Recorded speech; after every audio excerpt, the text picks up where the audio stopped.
행복은 고요한 순간에 찾아온다. 떠들기만 하는 사람은 남의 말을 못 듣는다.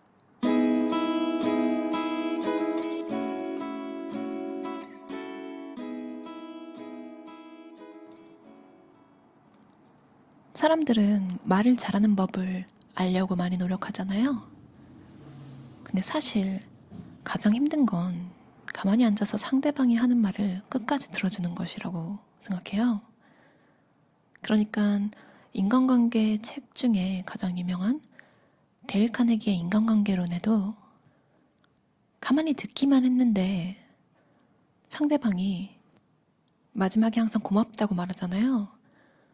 상대방은 그냥 들어준 게 단데 그만큼 남의 이야기를 끝까지 끊지 않고 들어주는 게 얼마나 힘든 일인지 생각하게 돼요. 이 책은 코르넬리아 토프라는 저자가 쓴 침묵이라는 무기라는 책인데요. 저자는 심리학과 경제학을 전공했대요. 독일 사람이고요.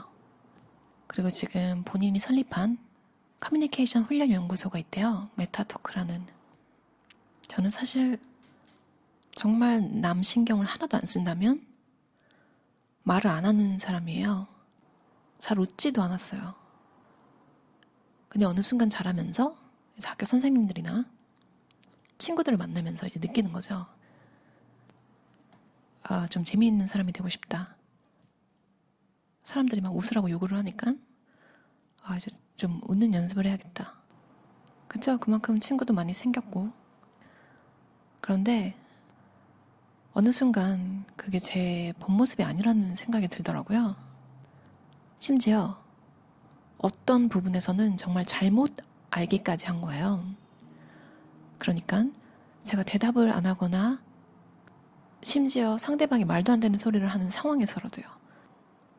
상대방이 먼저 무례한 건데도 그 무례한 상대방의 기분을 안 상하게 하기 위해서 무시해도 될 말을 대꾸를 다 해주고 있는 거예요. 저는 그게 예의라고 생각한 거죠. 사실 그게 필요 없는 일이었던 거예요. 심지어 저 스스로에게 상처를 주는 일이기도 하고요. 사회생활을 해보신 분들은 알겠지만 세상에는 말이 되는 사람보다 안 되는 사람이 훨씬 많고 피하기 어렵잖아요. 그때마다 다 그 사람들을 존중하고 대꾸를 해주고 있었다고 생각해보세요. 그런 것들에 대한 반성과 함께 제 생각을 완전히 전환시켜준 조금 센 책이었어요. 지금도 사실 읽을 때 와, 이렇게 해가지고 해도 되나? 이런 생각이 좀 들거든요. 근데 또 한편으로 보면 사실 문화적 차이인지도 모르겠어요. 독일은 이럴 수도. 근데 저는 한국인이잖아요. 아직도 계속 읽으면서 와, 이렇게까지 해도 되나? 이런 생각이 들지만 한편으로는 저한테 말도 안 되는 소리를 했던 그런 사람들을 생각하면 딱히 그렇게까지 가지 않더라도 뭔가 중간에 있는 사람의 생각을 떠올려보면 아, 저 사람들은 이렇게 생각하고 살고 있었구나. 나는 나름 배려랍시고 묻는 거에 다 대답을 해주고 질문이 너무 무례하고 대답하기 싫은 거였음에도 불구하고 침묵해도 된다는 사실. 그러니까 이 저자는 커뮤니케이션에 저보다 훨씬 많이 아는 사람이잖아요. 이미 자기 이름을 딴 센터도 있으니까요. 책을 통해서 이 사람이 저에게 괜찮아, 그렇게 해도 괜찮아 라고 말해주는 것 같아서 거절을 할 때 조금 더 마음 편하게 할 수 있게 되었어요. 그럼 제가 밑줄 쳤던 부분 한번 읽어볼게요. 말을 해야 해 라는 강박에서 벗어나라. 다른 사람을 즐겁게 해줘야 한다는 의무감을 버려라. 타인은 당신에게 큰 관심이 없다. 세상에는 쓸데없는 말이 넘쳐나고 있다. 여기저기서 쉬지 않고 떠들지만 정작 필요한 말은 거의 없는 시대에 살다 보니 신경이 곤두서고 스트레스가 쌓이며 힘이 쭉 빠지기 일쑤다. 침묵할 줄 안다면 인격의 성장과 정신적 깨달음까지 얻을 수 있다. 거의 모든 종교에 무건수행이 있는 것도 그런 이유 때문이다. 침묵으로 세상과 거리를 두면 역설적이게도 더 세상에 다가갈 수 있다. 침묵은 인간에게 힘을 주는 최고의 원천인 것이다. 함께 말을 나눌 뿐 아니라 침묵할 수도 있는 친구는 하늘이 내린 선물이다. 발레리나 크리스티나 프란체. 자신이 말을 너무 많이 한다는 사실을 자각하는 사람만이 입을 다물 수가 있다. 떠들기만 하면 들을 수가 없다. 우리는 감정이 상하면 즉시 반사적으로 생각 없이 대꾸하고 언젠간 점점 심해진다. 그러나 자신이 동의한 것만 자신에게 돌아오는 법이다. 상대가 당신을 멍청이라고 하건 말건 그게 사실이 아님을 당신이 알고 있으면 되는 것이다. 언쟁이 건설적인 차원을 벗어나면 무조건 입을 다물어 버립니다. 그게 최고예요. 말 안 하는 사람과 한번 싸워보세요. 싸움이 되나? 싸움 자체가 성립되지 않으니 상대는 밖으로 나가버린다. 바람직한 결과다. 또는 진정하고 보다 객관적인 차원에서 대화를 하게 된다. 더욱 바람직한 결과다. 이거 좀 의아하신 분 있을 거예요. 저도 어떻게 보면 회피형이라는 미디어에서 계속 떠들어대는 단어의 피해자예요. 이거 내용 듣자마자 이거 회피형 아니야? 이렇게 생각하신 분 분명 있을 거예요. 저도 그랬거든요. 근데 혹시 그런 생각 해보신 적 있으신가요? 진짜로 찐 회피형들은 그런 얘기 들어도 자기인 줄도 모를 거고 고치려 들지도 않을 거예요. 괜히 또 남 생각하는 성격의 사람들만 말이 안 되는 상황에서 저 책의 저자의 예시에 나온 사람처럼 무시를 해야 함에도 불구하고 그놈의 회피형이라는 부정적인 뉘앙스가 가득한 프레임에 갇혀서 안 그래도 되는 사람들이 꼭 그걸 지키려고 하잖아요. 안 그러려고. 그래서 오히려 말이 안 되는 정말 고집에 속 좁고 성격 이상한 회피형들이 오히려 이득을 보고 있지 않나 이런 생각을 했어요. 이 챕터를 읽으면서 그래도 됐구나.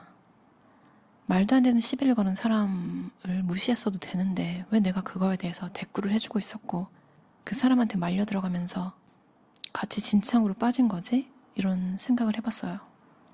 이 저자도 말하고요. 저도 함께 힘을 드릴게요. 말도 안 되는 이야기는 무시하시고 자리를 뜨셔도 됩니다. 협상 경험이 많은 전문가가 이런 충고를 한 적이 있다. 말이 많은 사람은 할 말이 적은 겁니다. 제가 진짜 두려워하는 상대는 침묵할 줄 아는 사람입니다. 이해가 잘 된다. 따라가기가 쉽다고 느끼는 강의를 살펴보면 그 강사들에게는 비결이 있다. 그것은 바로 적절한 시점에 말을 쉴 줄 아는 능력이다. 말을 잘하는 비결은 언어적인 표현에만 있지는 않다. 오히려 적절한 순간에 말하지 않는 것이야말로 말을 잘하는 비결이다. 쉬지 않고 말하는 사람은 상대를 이해할 마음이 없는 것이다. 끊임없이 자기 말만 하는 사람은 상대의 말을 듣지 않는다. 자기 할 말만 하고 자기 걱정만 털어놓고 잘난 척만 하려 한다. 대화가 아니라 자기 이야기만 하려고 한다. 관객을 앞에 둔 배우의 독백처럼 당신을 비난하려는 것이 아니다. 사실 우리 모두가 다 그러고 있다. 나 역시 그렇다. 그러나 나는 상대에게 쉬지 않고 말을 늘어놓고 있음을 자각하고 있다. 그래서 마음이 불편하고 이렇게 상대를 괴롭히고 예의 없이 대해도 되는지 자문한다. 이런 자문이 언어 강박의 족쇄에서 해방되는 첫걸음이다. 물론 이는 시작일 뿐이다. 직장에서 입을 다무는 것은 권력이 없거나 지식이 부족하기 때문이라고 생각하는 사람이 많다. 하지만 입을 다무는 것은 지식이나 권위가 부족하기 때문이 아니다.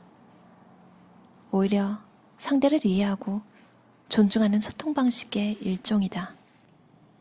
그러니 당신 혼자 상대에게 일방적으로 떠드는 것이 아니라 소통하고 대화할 마음이 있다면 적절한 시기에 입을 다물고 이야기에 귀를 기울여보자. 상대 역시 당신을 더욱 존중하고 한층 진지하게 대화를 나누려 할 것이다. 말이 더 이상 통하지 않을 때는 침묵이 최고다. 말이 적어야 강하고 자신감 있고 당당해 보인다. 침묵은 상대를 당황하게 하고 용기를 주고 동기를 부여하여 이성의 스위치를 재점화하고 갈등을 한풀 꺾는다. 그럼에도 침묵하기가 쉽지 않은 것은 우리 사회가 침묵을 부정적인 시선으로 바라보기 때문이다. 이런 착각을 깨닫고 넘어선 사람만이 진정으로 효과적인 소통법을 깨우칠 수 있다. 내가 말하지 않은 것은 한 번도 내게 해가 되지 않았다. 켈빈 쿨리지, 미국의 30대 대통령. 상대방이 불편할까 말을 억지로 하신 적 있지 않으신가요? 몇 년 전에 유행했던 오프라 윈프리의 성공 10계명 중에 첫 번째 읽어볼게요. 남들의 호감을 얻으려 애쓰지 마라.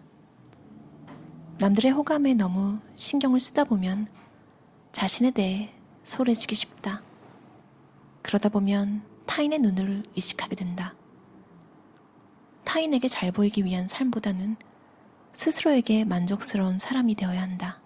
들어주셔서 감사합니다. 편안한 하루 보내세요.